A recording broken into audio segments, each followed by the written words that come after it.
Olá pessoas, eu sou a Natasha, este é o Redemoinhando e hoje nós vamos conversar a respeito do livro Vigiar e Punir, do Michel Foucault, publicado aqui no Brasil pela editora Vozes.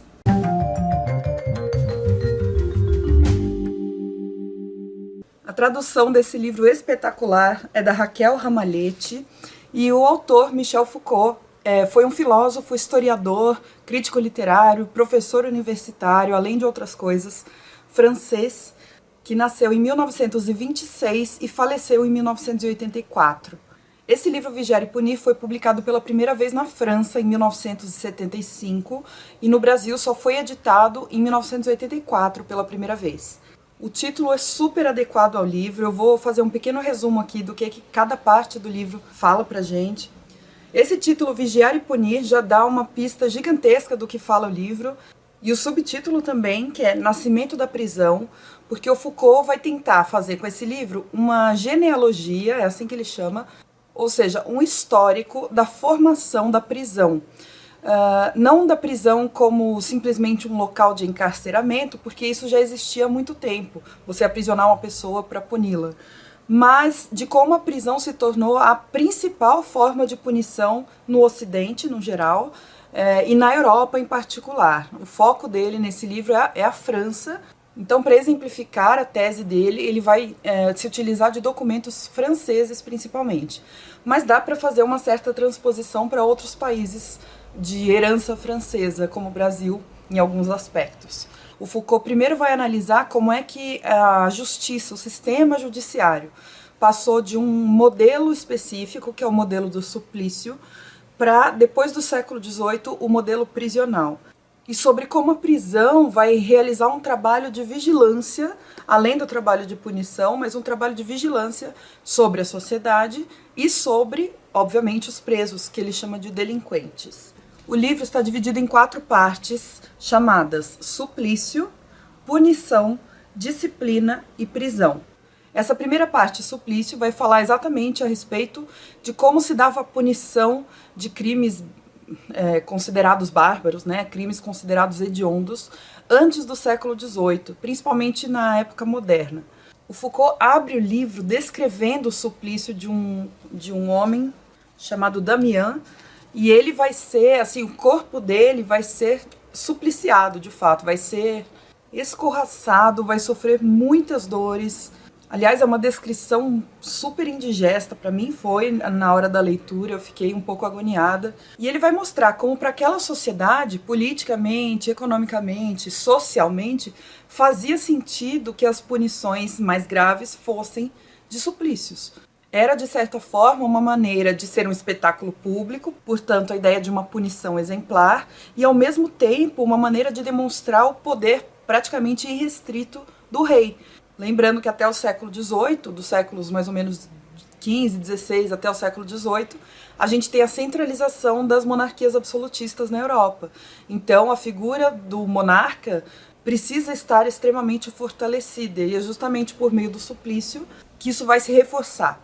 E nesse mesmo capítulo, o Foucault vai argumentar que no século XVIII, e isso se consolida no século XIX, as novas ordenações jurídicas passam a tentar passar uma imagem de suavização da punição, justamente porque vai se afastar do suplício e se aproximar do encarceramento. Então agora, teoricamente, a punição se afasta de causar dor no corpo do julgado, né, do acusado, no caso do condenado, e passa a privilegiar a privação de liberdade, ou seja, uma certa punição da alma e não exatamente do corpo, embora o corpo também vá junto, né? Ele vai falar sobre isso em outras partes do livro. E na página 16, o Foucault diz o seguinte: o castigo passou de uma arte das sensações insuportáveis, que é o suplício, a uma economia dos direitos suspensos, que é a prisão.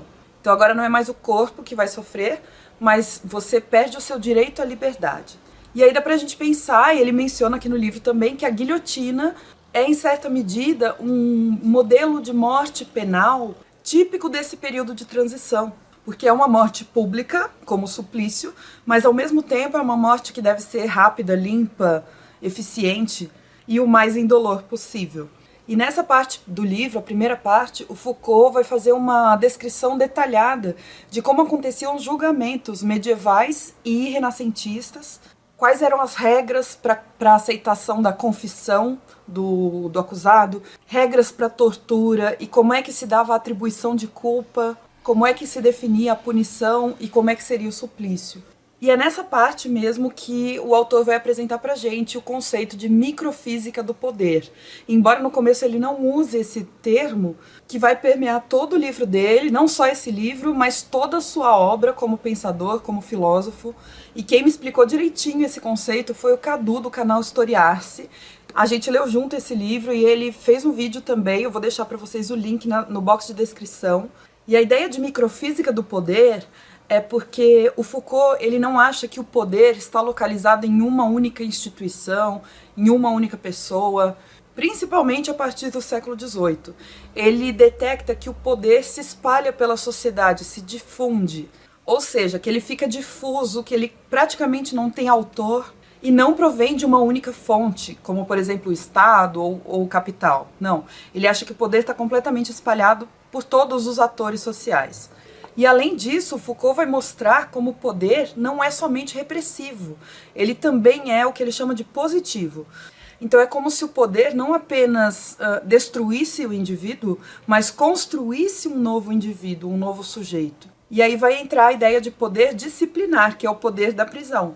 Aliás, não só o da prisão. O Foucault ele começa a relacionar outras instituições que também apresentam esse poder disciplinar e que funcionam de uma maneira muito parecida com a prisão.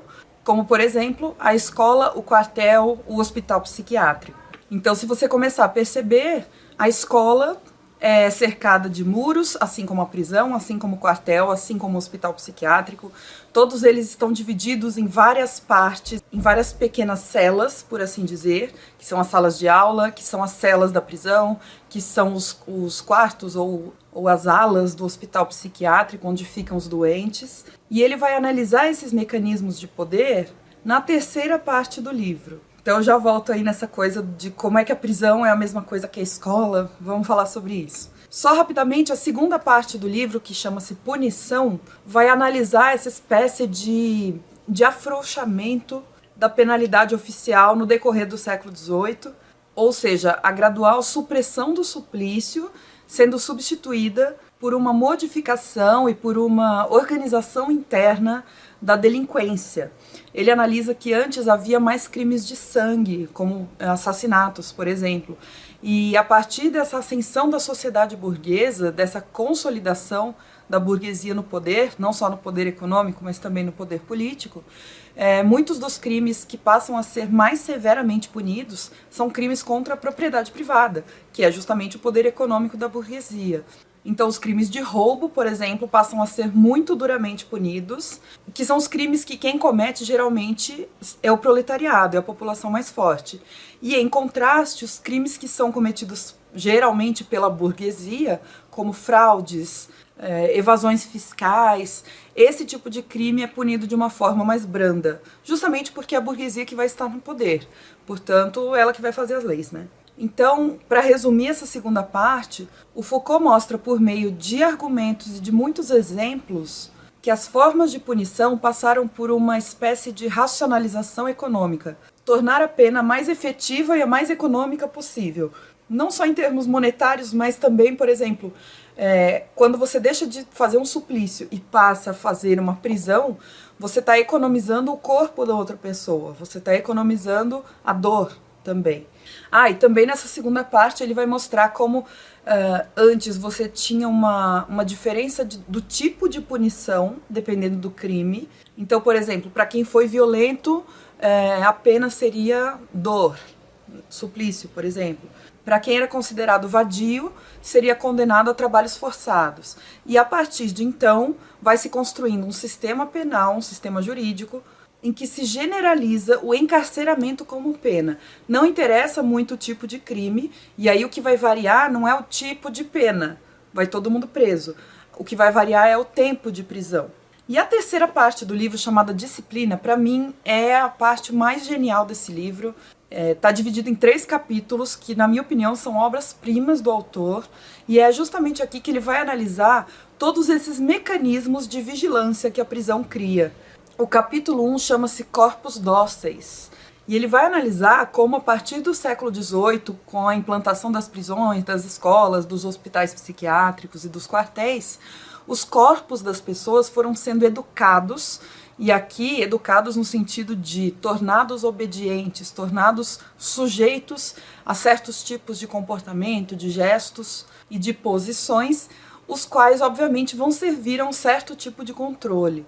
E aí nesse capítulo ele vai falar uma das coisas mais importantes de toda a obra, que é: os corpos devem ser dóceis, politicamente falando, submissos, e devem ser eficazes, eficientes, economicamente falando, produtivos.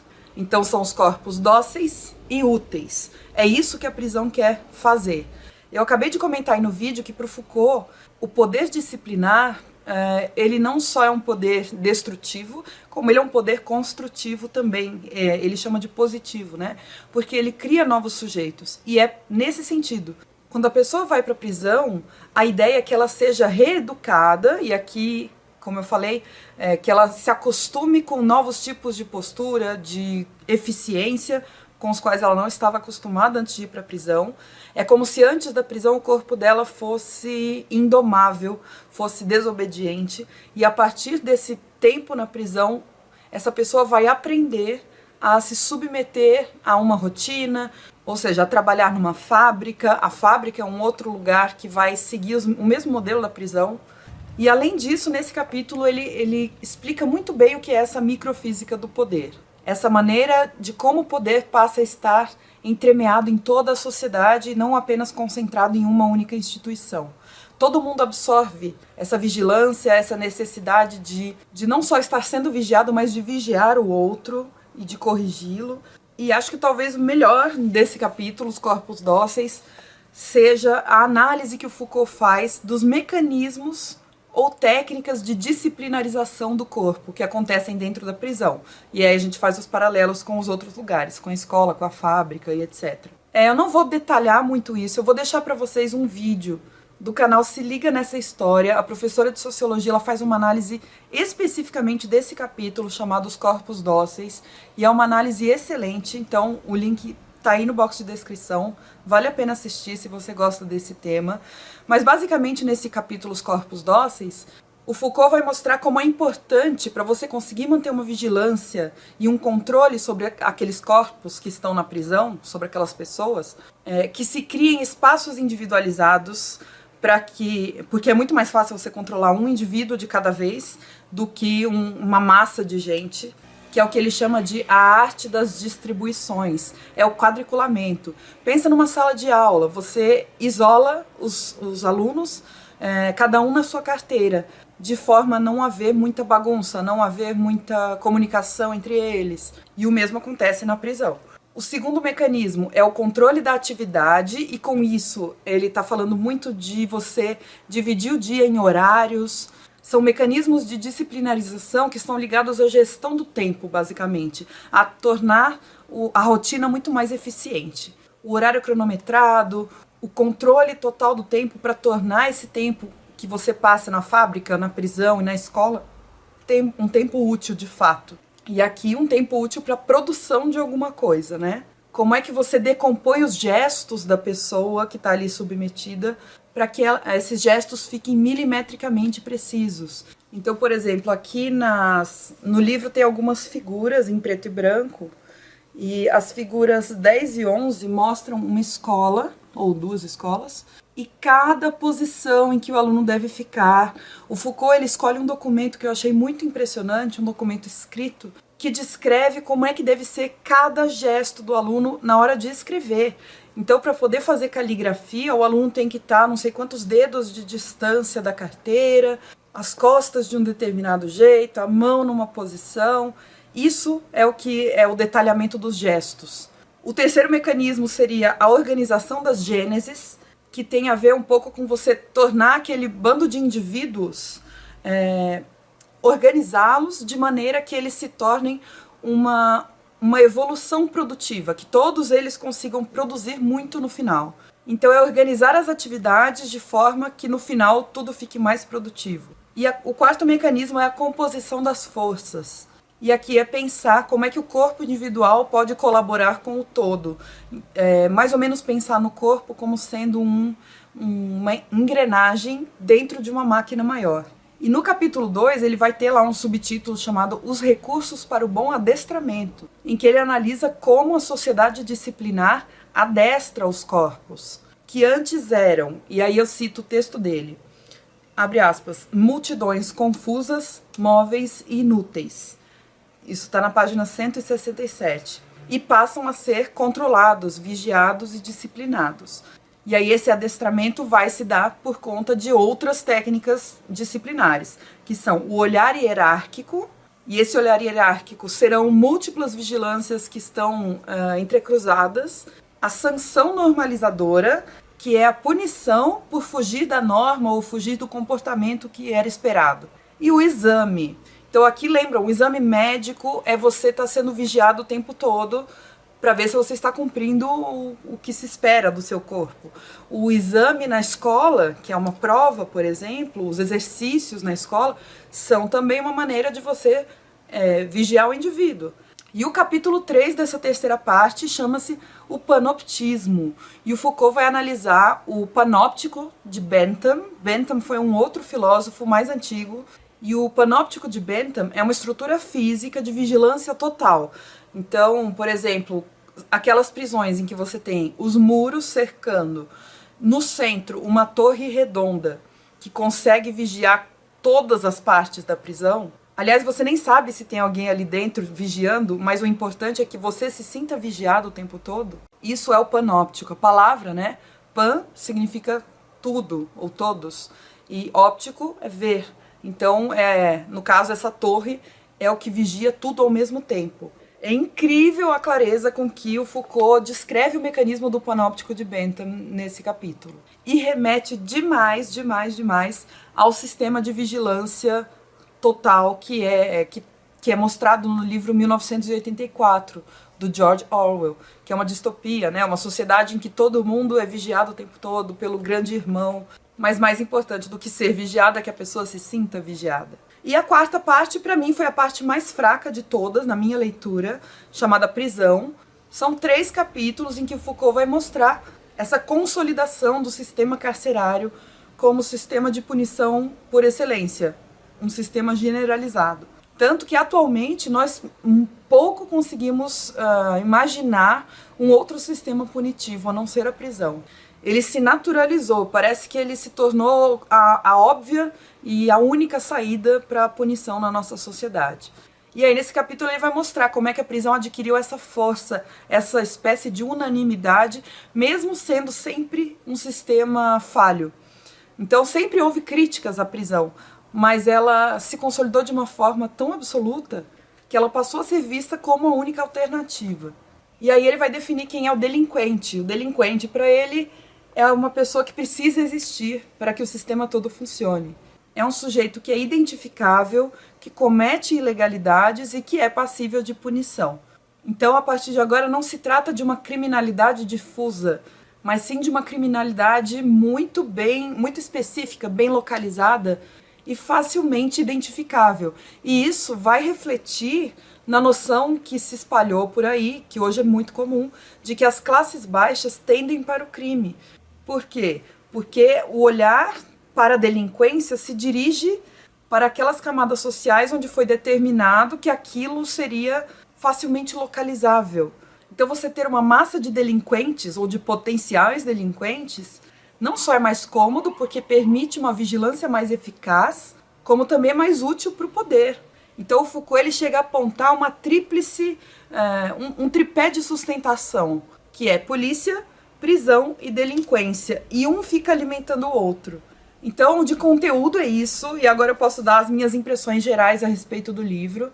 No geral, eu achei a escrita bastante acessível, e eu confesso que eu esperava alguma coisa rebuscada. Eu já tinha ouvido falar bastante dos textos do Foucault, de como eles eram densos e difíceis e complexos.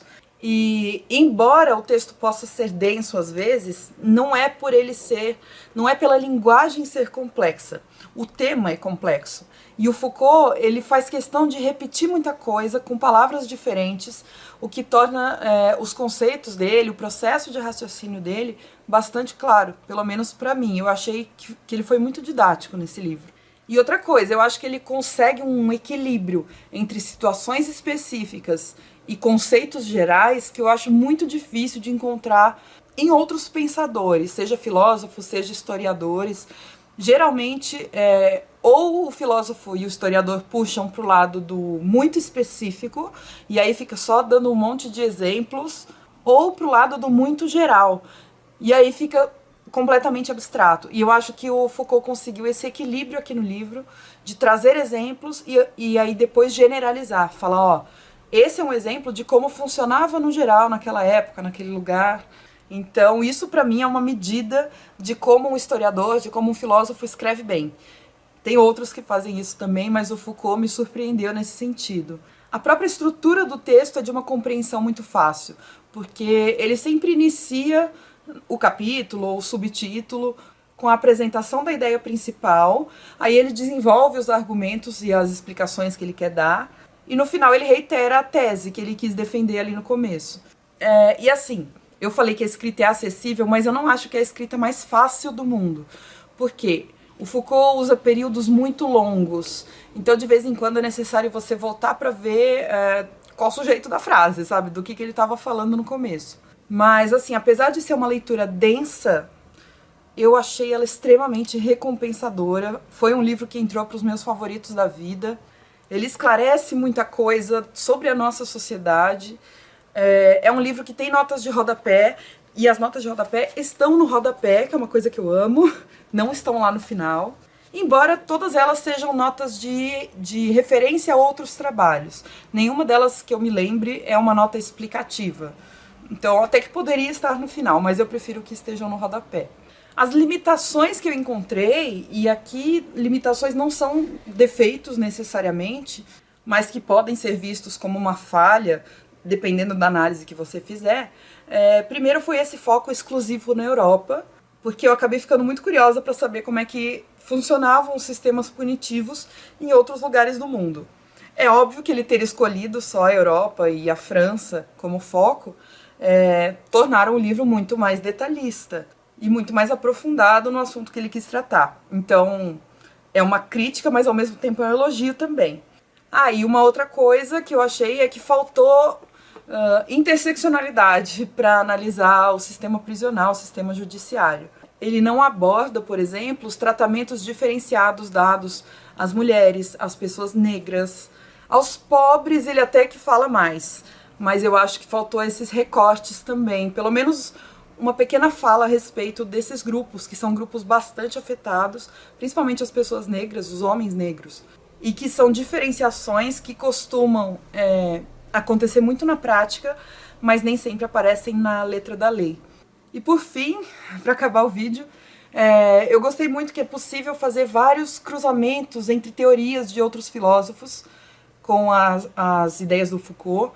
Então, por exemplo, Maquiavel, quando fala das estratégias de poder que o governante pode usar para se manter lá e promover o bem comum, podem passar pelo sistema de suplício, podem passar pelo sistema de encarceramento, de vigilância total, a depender da intenção do governante. Então dá pra gente pensar nesses dois pensadores, claro, cada um em sua época, mas traçar alguns paralelos, né? Eu pensei também em algumas ideias de Marx, principalmente nessa questão da diferença que a justiça faz entre a burguesia e o proletariado, então levar um pouquinho para a questão de classe. Outra coisa relacionada a Marx que a gente pode pensar é como a superestrutura é muito influenciada pela infraestrutura. O Foucault fala isso aqui, não com essas palavras, mas ele mostra como a ascensão da burguesia influencia depois numa modificação do sistema judiciário, do sistema penitenciário. Dá pra gente pensar em Hobbes e Rousseau na teoria do contrato social, porque ele menciona aqui o contrato social no livro. Então, assim, é um livro muito rico, dá o que pensar por anos. Eu li esse livro um pouco espaçadinho, porque eu li com os meus amigos do grupo Papo de Historiadores. Se você ainda não conhece, esse também é um quadro aqui do canal. Nesses vídeos do Papo de Historiadores, eu analiso alguns livros importantes para a historiografia e também de algumas áreas afins, por exemplo, filosofia, sociologia. A gente lê livros de história, de filosofia, de sociologia, e aí eu trago para vocês, como eu fiz aqui, um resumo, uma pequena análise, uma resenha com a minha opinião sobre esse livro. Tem toda uma playlist aqui no canal com vários livros já. Se você quiser assistir, não deixe de clicar aí no box de descrição, porque eu vou deixar para vocês o link para essa playlist, e aqui nos cards também. Então, assim, foi uma leitura de certa forma lenta, porque eu parei o tempo todo para sublinhar, para fazer anotações, para marcar, olha o tanto de post-its que eu usei. Então eu senti que a minha leitura ficou um pouquinho fragmentada, e eu pretendo algum dia relê-lo de uma forma mais completa, ou melhor, mais contínua, para poder captar melhor as linhas gerais do que o Foucault quis dizer. Como vocês viram aqui pelo vídeo, talvez eu acabei me prendendo a alguns aspectos bem detalhados, e eu queria tentar entender o geralzão. Mas isso vai ficar para releitura. Espero que vocês tenham gostado dessa pequena análise. Tá longe de ser tudo que o Foucault fala nesse livro, ele fala muita coisa importante. Então quem puder, quem se interessar pelo tema, leia. Se você quiser comprar esse livro pela Amazon, por favor, não se esqueça de usar o meu link que está aí no box de descrição, porque comprando por esse link você não paga nada mais por isso e eu recebo uma pequena comissão pela venda. Obrigada pela companhia, não se esqueça de deixar um joinha e o seu comentário aí embaixo. E a gente se vê no próximo vídeo. Um beijo, tchau!